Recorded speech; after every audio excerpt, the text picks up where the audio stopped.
Здравствуйте! В эфире информационный выпуск «События недели». В студии Натия Бенделиани. Сегодня в программе.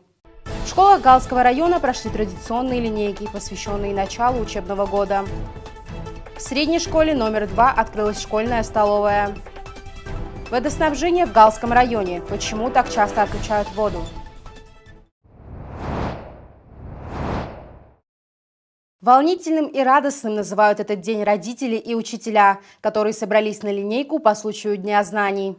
Первый звонок прозвенел для 2803 школьников Галского района. Дети радостные и немного растерянные, в предвкушении чего-то нового и обязательно интересного.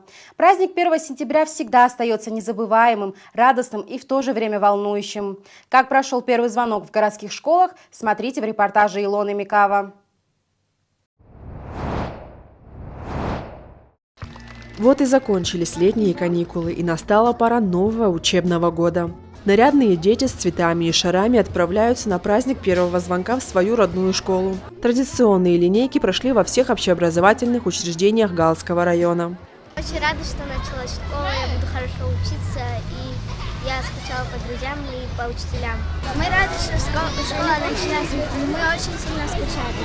Я приложу все усилия, чтобы учиться хорошо. Поздравляю всех учащихся с началом учебного года. Я хочу пожелать каждому крепкого здоровья, мирного неба над головой, успехов и удачи во всем. Учащиеся, преподаватели и родители с улыбками на лице заполнили школьные дворы. Счастливые ребята радовались встрече с одноклассниками, классными руководителями и любимыми учителями. Почетными гостями школьных торжественных линеек стали заместитель главы Галского района Джамбул Кортава и завро Екатерина Габелия. Я хочу, чтобы вы в этой школе в первую очередь научились учиться. Когда вы научитесь учиться, у вас получится все. Получайте знания, берите пример с ваших старших братьев, сестер, классные руководители, терпения вам, здоровья, всему коллективу, удачи. Года у нас были очень трудные. Я надеюсь, что этот год будет здоровый, плодотворный. Родители, здоровья вам, терпения, всегда оставайтесь рядом с вашими детьми. И, конечно же, выпускники и вся школа, добрый путь, хороших оценок вам. В новом учебном году первый звонок прозвенел для 2803 школьников Галского района. 1 сентября также особенно радостный и волнительный день у тех ребят, которые впервые перешагнули порог школы. Он знаменует начало учебы, новые встречи с огромным миром знаний, которые готовы открыть педагоги для своих учеников. В этом году в первый раз за парты сели 257 первоклассников. Первоклашки сегодня впервые надели школьную форму. На лицах каждого из них читалось волнение, ведь они еще только вступают в мир знаний, где им предстоит узнать много нового и интересного.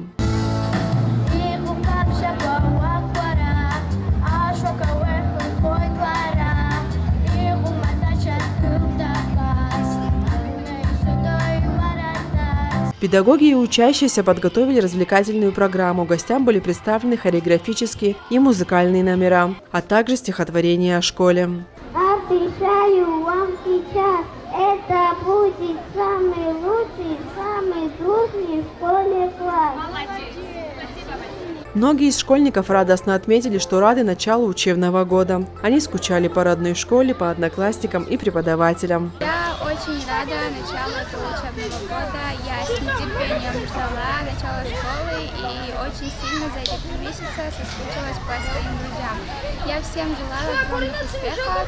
Поздравляю всех с началом учебы, желаю всем удачи. И я очень скучала по школе и по друзьям и учителям.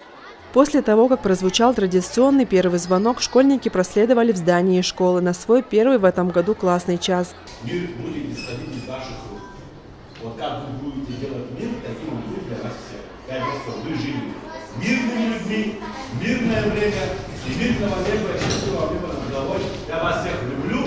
Растите и радуйте нас и своих родителей. Все. Обнимаю вас всех.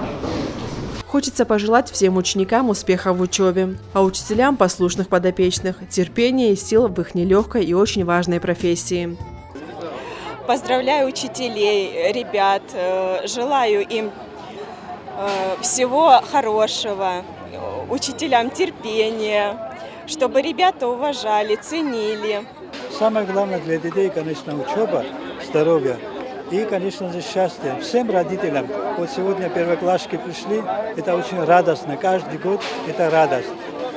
Пускай это 11 лет, дети, которые начинают сегодня учиться, 11 лет так пройдут спокойно, под мирным небом, чтобы все было хорошо и прекрасно. Илона Микава, Анжела Убилава, Борис Цацуа, Гал ТВ. Президент Абхазии Аслан Бжания встретился с представителями движения «Матери Абхазии за мир и социальную справедливость», сообщает пресс-служба главы государства. Участники обсудили вопросы подготовки к празднованию 30-летия Отечественной войны народа Абхазии в 2023 году. Также обсуждались вопросы пенсионного обеспечения, социальной поддержки и помощи матерей, погибших в Отечественной войне. Кроме того, участники затронули вопрос передачи России имущественного комплекса государственной дачи Пицунда. Президент заверил, что мнение матерей, погибших в Отечественной войне, имеет большое значение. Он подчеркнул, что соглашение не несет в себе никакой угрозы для республики.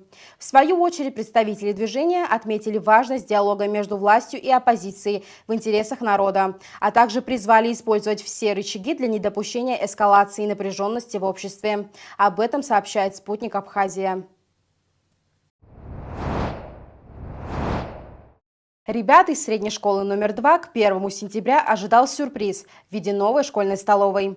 В меню есть все, что любят дети. Подробно о новом буфете рассказал директор школы Ахрак Векескири.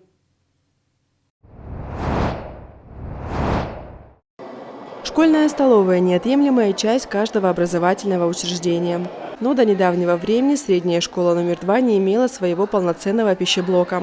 К 1 сентября в средней школе номер 2 представители руководства школы приготовили ребятам сюрприз в виде нового буфета. Это стало возможным благодаря проекту по реабилитации школ организации DRC в лице Винсента Донто. Первый этап восстановительных работ в столовой Гальской средней школы номер 2 завершен. Мы ожидаем в ближайшее время второй этап, это когда будет завезено профессиональное оборудование. Но тем не менее, учитывая острую необходимость такого рода помещения в Гальской средней школе номер 2, мы постарались с 1 сентября уже открыть двери, чтобы дети с 1 сентября могли спокойно заходить в буфет, в столовую и позавтракать, может кто-то дома не успел, пообедать, ну или просто так перекусить.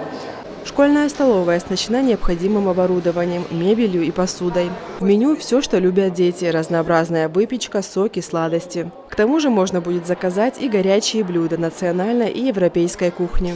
Ассортимент будет довольно-таки широкий, начиная от европейской кухни, заканчивая национальной кухней, вплоть до мамалыги, фасолью, то есть то, что любят наши люди. Но тем не менее это все будет происходить по заказу. Все готовится на месте, все готовится по домашнему рецепту. Мы обговорились с теми людьми, которые будут этим делом заниматься, и мы пришли к пониманию, что цены должны быть ниже, чем в других местах, так как это школа. Мы должны понимать, что дети – это не взрослое население, и поэтому вся продукция, которая будет здесь представлена, она будет ниже цен, которые в других местах. Еще я хотел бы тут отметить, что если родители имеют желание, если чьи-то дети занимаются дополнительно, они могут заранее договориться с работниками из нашей столовой, они будут им готовить еду по их желанию. Первые посетители с любопытством и интересом рассматривали буфет, знакомились с ассортиментом и с удовольствием отмечали, что рады открытию буфета. Теперь ученики, учителя, родители и все желающие будут иметь возможность питаться горячей и полезной пищей по приемлемой цене. И очевидно, что дефицита посетителей здесь не будет. Илона Микава, Бату Библая, Борис Цацуа, Гал ТВ. В Галском районе наблюдаются проблемы с водоснабжением, которые связаны с изношенностью водоводов и нерачительным использованием воды населения. Почему так часто отключают воду и с чем это связано, в интервью с первым заместителем главы по городскому администрированию Дмитрием Адлиба. Расскажите, как у нас в городе обстоят дела с водоснабжением и почему часть города без воды? Мы последние пару недель испытываем серьезные проблемы с водоснабжением. Это связано с несколькими факторами. Один из факторов – это изношенность водоводов, питающих город с головных водозаборных сооружений, где происходят значительные потери воды на участках, где мы имеем разрывы труб. Второй фактор – это, конечно, так сказать, нерачительное использование воды населением. И третий, на сегодняшний день, к сожалению, самый серьезный фактор – это погодные условия. Так вот, мы последние несколько недель столкнулись с тем, что водозаборные емкости природные, они не наполняются водой из-за отсутствия дождей в горах. Отметка воды на наших водозаборных головных сооружениях находится на сегодняшний день ниже критического уровня. Все эти факторы вместе в совокупности дают такую нам тяжелую ситуацию в городе, когда мы не имеем воду в большей его части, а там, где вода есть, она не поднимается выше первого-второго этажа. Значит, сегодня мы провели быстро короткое совещание со специалистами, на котором было принято несколько технических решений по воде. Я сразу могу успокоить наше население, что вода в нашем городе отключаться более чем на сутки не будет. Более того, исходя из того, что давления в трубах недостаточно, а у нас город снабжают две магистральные трубы, это 500-ка и 700-ка. Мы пошли на такую небольшую хитрость. Завтра вечером перекроем, направим воду из трубы 500-ки в трубу 700-ку, для того, чтобы люди имели возможность за ночь наполнить какие-то емкости и собрать воду. Давление будет достаточно в южной части города. Затем через сутки мы перекроем трубу 700-ку и пустим эту воду, оставшуюся в 500-ю трубу, для того, чтобы верхняя часть города имела возможность набрать емкости в должном объеме. Ремонтные работы мы решили отложить до конца, не до конца, до числа 6-7 сентября, когда нам прогноз погоды говорит о том, что в течение суток будут осадки все-таки, мы их ожидаем. Потому что мы воду отключим, пройдут осадки, емкости водозаборные заполнятся, и мы сможем воду пустить в город. Мы отключим воду числа 6-7 сентября на сутки, не более. Об этом мы заранее сообщим. Мы предполагаем, что благодаря этим ремонтным работам давление поднимется, потому что там большие очень потери у нас. За это время, вот мы сейчас готовим, мы уже купили материалы, нам нужно еще технику организовать к этому моменту. Наши специалисты начнут работу часиков в 5 утра, и до 8 вечера, предположительно, мы должны эту работу закончить. А потом опять начнется процесс долгий включения воды, но воды, как таковой, подача воды в город более чем на сутки прекращаться не будет. А на этом у нас все. Встретимся ровно через неделю. До скорых встреч!